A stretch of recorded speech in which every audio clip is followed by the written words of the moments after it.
So I'm out here explaining to the world what organized harassment is all about. And this is a helicopter that loves to harass me. This is a great example of neighborhood organized harassment. You see that helicopter right there? You see him? Yeah, he's harassing me. That's how this works. See that? See my shirt?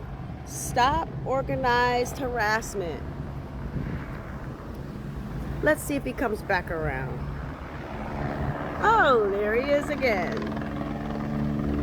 Yeah, there he is.